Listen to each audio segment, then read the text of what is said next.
आपके ऐसी हुंकार रैलियां इनकी सीख से, बिहार की सीख से आने वाले आंध्र प्रदेश में बनी जाएगी और इस सरकार को जो हम पे राज करती है उसको सबक सिखाने का काम हम लोग करेंगे।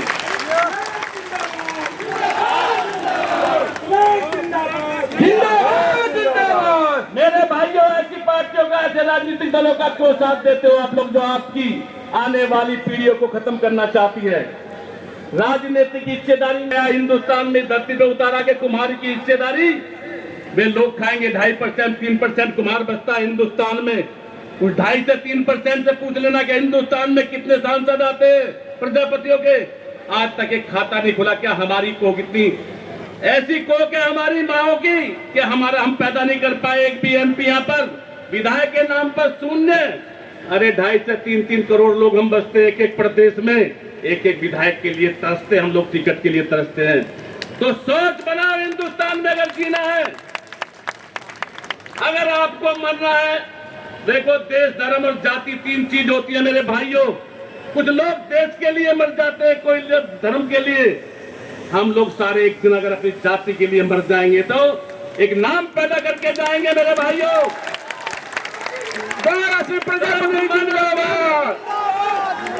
इन्हें ये मालूम है कि गरीब समाज इसके पास लड़ने के लिए पैसा है नहीं है, ये सोचता होगा कि सोच है।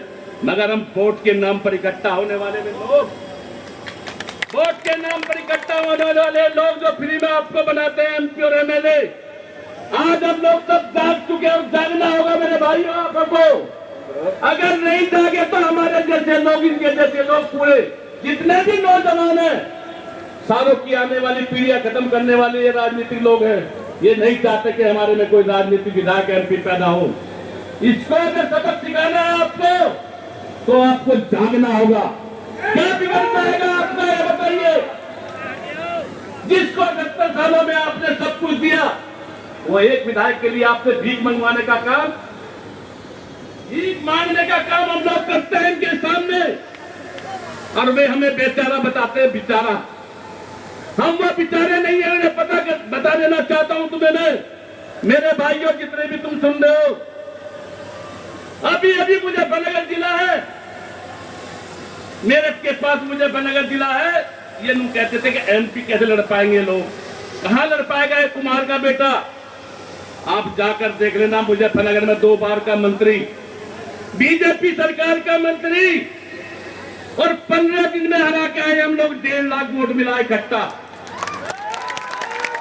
और जब तक हम लोग मेरे भाइयों सोच नहीं बदलेंगे, हमें सोच बदलनी होगी और सोच जिंदा रखनी होगी।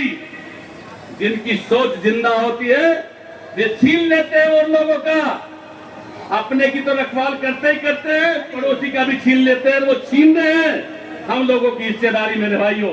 मैं आपके बीच में इसलिए आया हूं क्योंकि मुझे पूरे नहीं इसी काम के लिए, क्योंकि मैंने लाठियां डंडे 5 बार बुलडोजर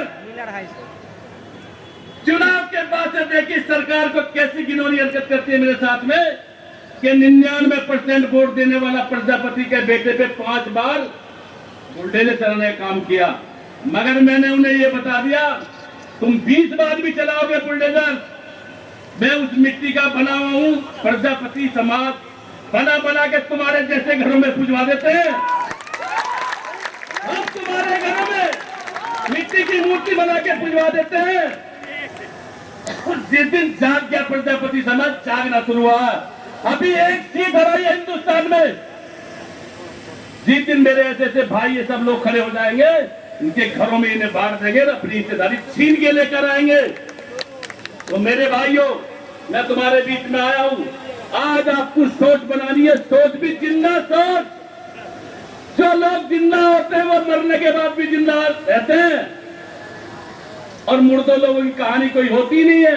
तो मेरे भाई, जिंदा सोच होनी चाहिए आप लोगों की। मेरा भाई खड़ा हुआ, आज ये हुंकार रैली बिहार से शुरू हुई है, तो इसे अगर नहीं मानते 2025 है, चुनाव का टाइम है, जवाब देने का टाइम है। यही टाइम है जवाब देना, यही टाइम होता है चुनाव का। अगर आपको हमें नहीं, अब की बार इन्होंने जितना हमारा हिस्सेदारी है ये बिहार में लागू भी किया था, मगर इन्होंने दिए नहीं हमें। अगर हिस्सेदारी के हिसाब से टिकट नहीं दे पाई ये सरकारें, तो